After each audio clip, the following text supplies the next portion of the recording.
शांति की शक्ति से शांति जग में लानी है। ओम शांति।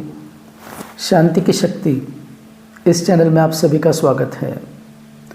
नमस्कार से चमत्कार, इसका आज हम 5वां एपिसोड देखेंगे कि कैसे परमात्मा आकर हम सभी के जीवन के अंदर अपनी प्रत्यक्षता चमत्कारिक रूप से हम सभी को एहसास कराता है।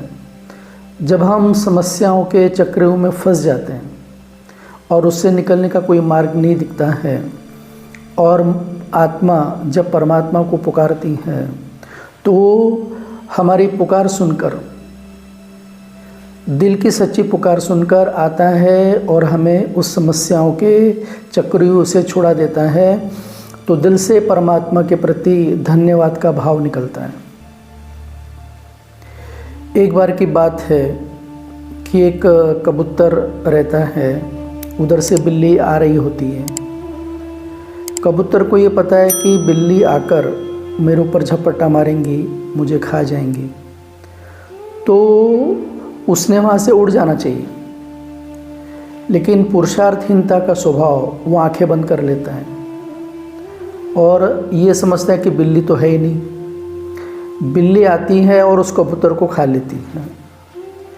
ऐसे आज के समय पर हमारे जीवन के अंदर चारों तरफ समस्याएं, सुबह से लेकर शाम तक छोटी छोटी बातों का तनाव जिसको हम नज़रअंदाज करते हैं।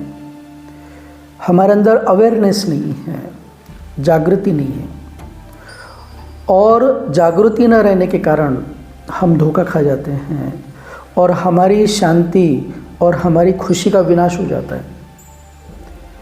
वर्तमान समय हम जिस दौर से गुजर रहे हैं, यहाँ सुबह से शाम तक अगर हमारे अंदर नाराज़गी आती है, प्रश्न निर्माण होते हैं, अशांति आती है, तो अनेक प्रकार का तनाव हमारे जीवन में आता है। लेकिन उस तनाव से बचने का हम प्रयास नहीं करते हैं तो तनाव हमको निगल लेता है। आप देखिए कि छोटी छोटी बातों का जो तनाव है ये निराशा के रूप में प्रकट होता है।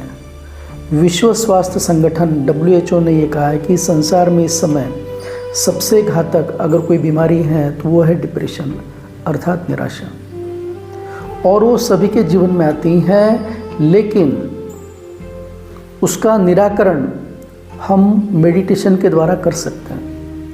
जैसे अशांति, तनाव ये मन की बीमारी है, शारीरिक बीमारी के लिए मेडिसिन है, मन की बीमारी के लिए मेडिटेशन है। राजयोग मेडिटेशन सेंटर, ये जो प्रजापिता ब्रह्मा कुमारी ईश्वरी विश्वविद्यालय का, जहाँ पर हम मन की सच्ची शांति प्राप्त करते हैं, तनाव से मुक्ति प्राप्त कर सकते हैं, हमारे अंदर सेल्फ रिस्पेक्ट डेवलप होता है जिससे हमारे जीवन के अंदर खुशी आती है। तो ऐसे ही एक हमारे सेवा केंद्र पर संजय भाई और राखी बहन तन्ना, ये एक परिवार आता है। वो अपना अनुभव सुनाते हैं कि कैसे राजयोग मेडिटेशन ने उनके जीवन के अंदर चमत्कारिक परिवर्तन लाया। निराशा के घोर अंधकार से आशाओं की किरण को उनके जीवन के अंदर उजागर किया है। तो 2013-14 के बीच का समय है। संजय भाई तन्ना, इनका परिवार माना पति पत्नी और 2 बच्चे, बहुत अच्छा परिवार चल रहा था। संजय भाई का जो स्वभाव वो एकदम शांत, सरल चित्त, कभी गुस्सा नहीं करना, और गुजराती समाज के होने के कारण बचपन से ही या युवावस्था से ही व्यवसाय, बिजनेस करना, व्यापार करना, ये उनका स्वाभाविक प्रवृत्ति थी। तो यहाँ पर उनका अनाज का व्यापार चल रहा था पिताजी के साथ में। अचानक घर के पूरे परिवार के अंदर भाइयों के आपस में हिस्से हो गए। जो पिताजी इनके साथ में बैठते थे वो छोटे भाई के पास में रहने चले गए। तो ये बिज़नेस में अकेले हो गए और इनके दुकान के सामने एक मिर्ची की, लाल मिर्ची की जो दुकान थी, उसके कारण इनकी तबीयत में फ़र्क पड़ता था। इनको बार बार सर्दी होना, तबीयत ख़राब होना, तो इन्होंने वो अनाज का बिज़नेस बंद किया। और इनका जो भाई हैं हितेश भाई तन्ना, उनके साथ में वो उनकी जो हार्डवेयर की दुकान है, फर्नीचर की दुकान है, वहाँ वो बैठने लगे।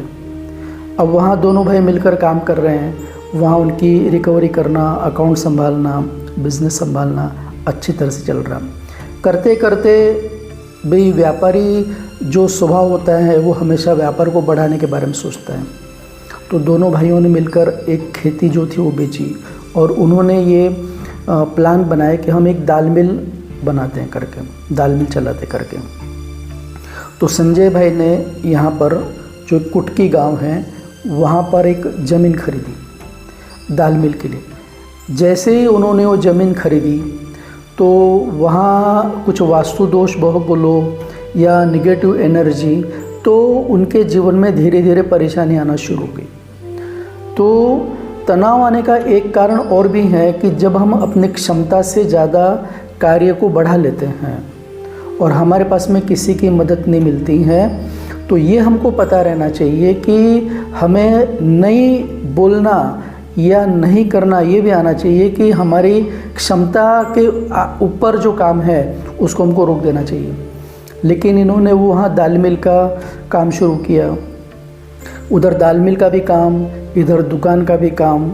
तो काम का बोझा बढ़ने के कारण धीरे धीरे इनके अंदर जो है वो तनाव निर्माण होने लगा और ये अपनी समस्या कभी किसी को शेयर नहीं करते थे, किसको बताते नहीं थे। धीरे धीरे इनके स्वभाव में परिवर्तन आने लगा। घर में आते थे तो आंखें एकदम लाल लाल, एकदम थकावट, और धीरे धीरे उनके अंदर क्रोध करने की भावना, चिड़चिड़ापन, रात को नींद नहीं आना, ये निर्माण होने लगा। 2 साल के अंदर वो दाल मिल पूरी बन के तैयार हो गई। लेकिन जब भी वहाँ जाते थे तो इनको एकदम तनाव आ जाता था। तो बना तो लिया, अब करोड़ों का वहाँ इन्वेस्टमेंट भी हो गया, लेकिन समय पर जो मैनेजर था भाई, जो इनके साथ में रहकर काम कर रहा था, वो भी छोड़ के चला गया। 8 दिन के बाद में उसका उद्घाटन होने वाला था और इनके अंदर एकदम निराशा ने इतना बड़ा स्थान ग्रहण कर लिया कि ये बोलते हैं कि अब मैं वहाँ जाऊँगा ही नहीं, वो दाल मिल पे मैं जाऊँगा ही नहीं, उनकी जाने की इच्छा नहीं। तो इतना इन्वेस्टमेंट हो गया, कर्जा बैंक का, इधर उधर से जो क्रेडिट लिया था वो, और वो बोझा, तो इतने निराशा में चले गए कि उनका बीपी बढ़ गया, एकदम डिप्रेशन बढ़ गया।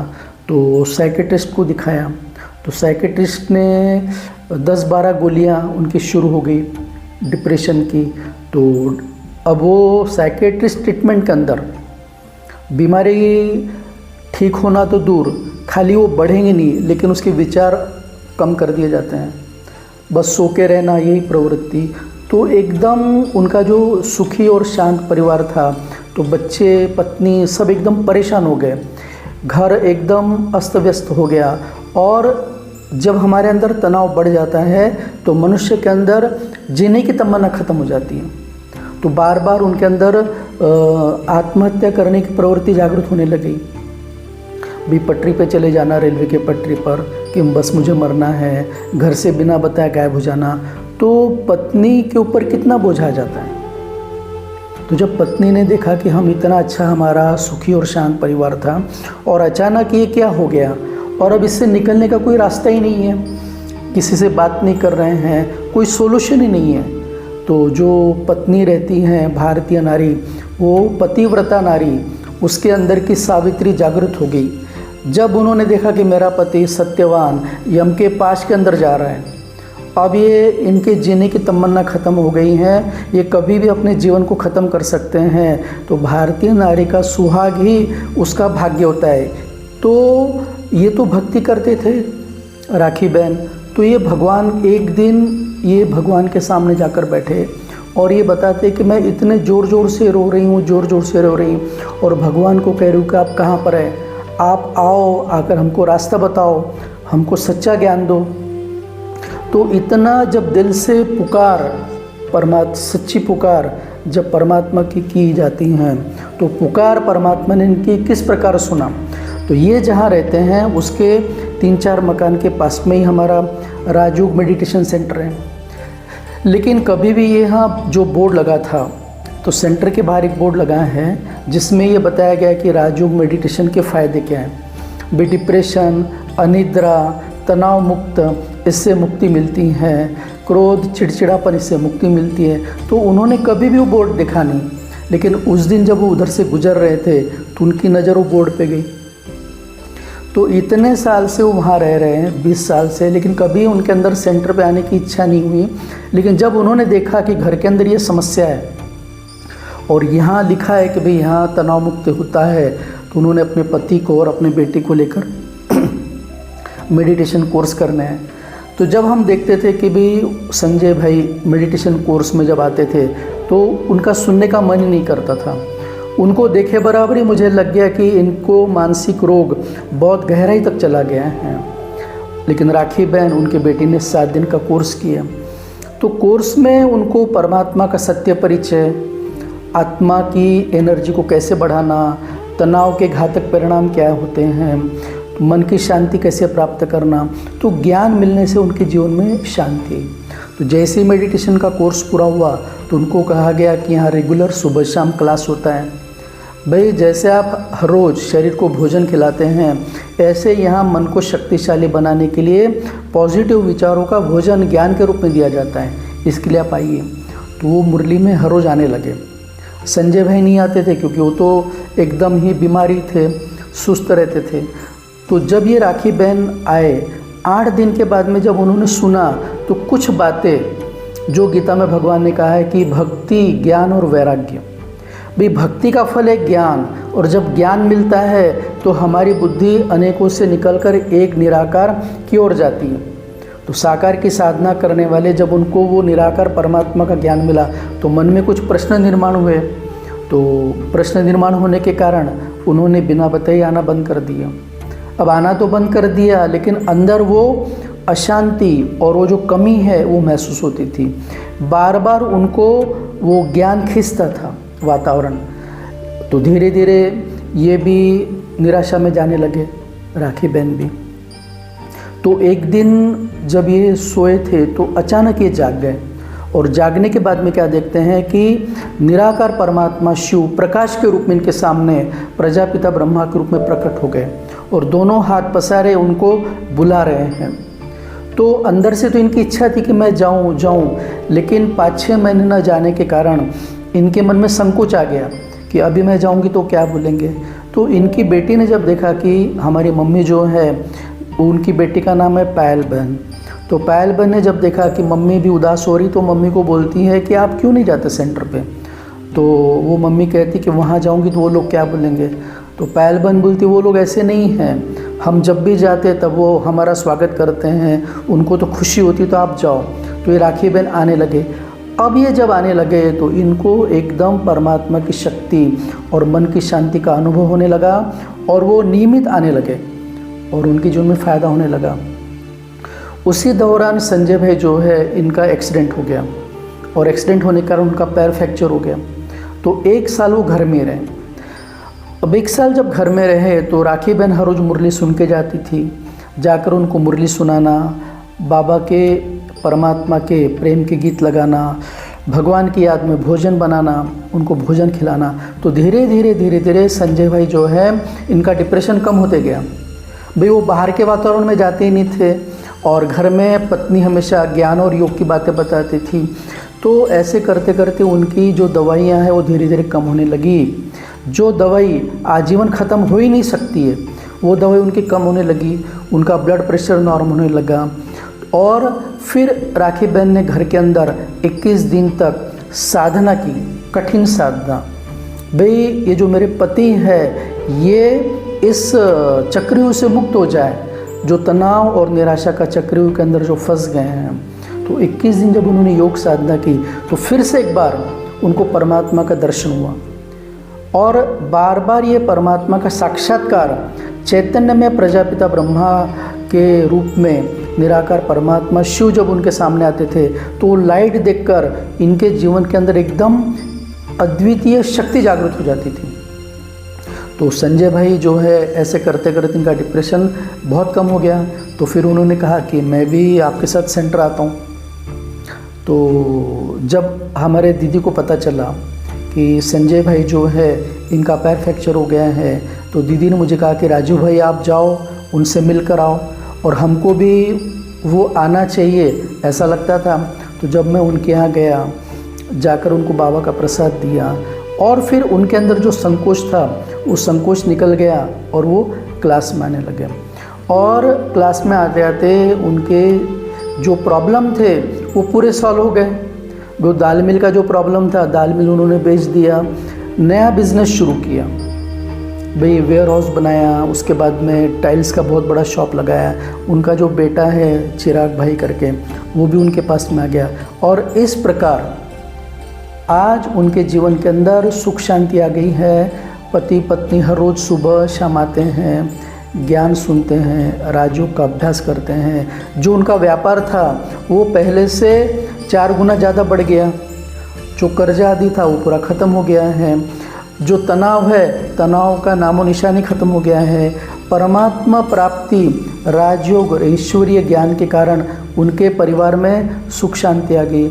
और जैसे कमल का फूल कीचड़ में रहते हुए भी न्यारा और प्यारा रहता है, ऐसे ही वो परिवार आज हर रोज़ ईश्वरीय ज्ञान भी सुनते हैं, राजयोग का अभ्यास भी करते हैं और अपना व्यापार भी सुचारू रूप से चला रहे हैं। तो इस समय, वर्तमान समय, जब संसार के अंदर कभी न कभी किसी न किसी रूप से और हमारे जीवन में तनाव, निराशा आने की संभावना बनी रहती हैं, तो जिस प्रकार हम फिज़िकली फिट रहने के लिए एक्सरसाइज करते हैं, उसी प्रकार मेंटली सेट रहने के लिए अगर हम ईश्वरीय ज्ञान सुनते हैं, क्योंकि यहाँ प्रजापिता ब्रह्मा कुमारी में मन की शांति का ज्ञान दिया जाता है। शांति के सागर परमात्मा से हमें कनेक्ट होना सिखाया जाता है। तो हम देख रहे हैं कि जो छोटा बच्चा है, जो डिप्रेशन में है, युवा है, वृद्ध है, ऐसे कई लोग जो डिप्रेशन में हैं, तनाव में हैं, जिनकी बुद्धि का विकास नहीं हो रहा है, जब वो यहाँ आते हैं तो यहाँ का जो वातावरण है, पवित्रता का वातावरण, शिव की साधना की जाती है, यहाँ पर ज्ञान और योग की शक्ति का जो वातावरण है वो मनुष्य के अंदर चमत्कारिक रूप से परिवर्तन लाता है। और जब मनुष्य के जीवन में ये चमत्कार, भाई जो असंभव कार्य है, भाई जो ठीक होना नामुमकिन लगता है, वो जब संभव हो जाता है तो फिर नमस्कार को चमत्कार, अर्थात कि जहाँ पर हमारा सर, हमारा मन, हमारी भावना परमात्मा के आगे नतमस्तक हो जाती है। जो परमात्मा काउंसिलर है, ब्याह सारे संसार के अंदर हर व्यक्ति मनोरोगी है। भाई हमारे जीवन में मूड ऑफ होना, अशांत होना, उदास होना, ये मानसिक रोग है। परमात्मा हर रोज़ सुबह आकर हमको ईश्वरीय ज्ञान के द्वारा काउंसिलिंग करते हैं। और जब वो बातों को हम जीवन में धारण करते हैं तो हम अपने समस्याओं का समाधान निकालते हैं। और फिर समस्या का जब समाधान हो जाता है तो हमारा विश्वास और बढ़ जाता है। तो इस प्रकार ये जो परिवार है, जो समस्याओं के सागर के अंदर फंस गया था, ईश्वरीय ज्ञान और राजयोग के चमत्कार ने उनके जीवन के अंदर फिर से सुख शांति लाई। और आज उनके दिल से यही उद्गार निकलता है कि धन्य धन्य हो गए हम प्रभु को भागे। भी भगवान ने हमको चुन लिया है और भगवान की आज भी हमको कदम कदम पर मदद मिल रही है। तो परमात्मा की मदद कैसे लेना, ये भी ज्ञान के द्वारा हम जान सकते हैं। तो इस प्रकार जो परमात्मा हम सभी के लिए इस समय धरती पर आए हैं, जब हम उसको समझते हैं, उसके साथ में कनेक्ट होते हैं, भाई शरीर से तो हम पूजा कर रहे हैं, लेकिन जब हमारा मन उससे कनेक्ट होता है तो वो शांति का सागर हमारे मन के अंदर शांति के पुष्प उदय करता है और हमारे जीवन के अंदर दिव्य गुणों की खुशबू प्रसारित हो जाती है। तो इस प्रकार ईश्वरीय ज्ञान और राजयोग ये हमारे सफलता के मार्ग को प्रशस्त करता है। ओम शांति।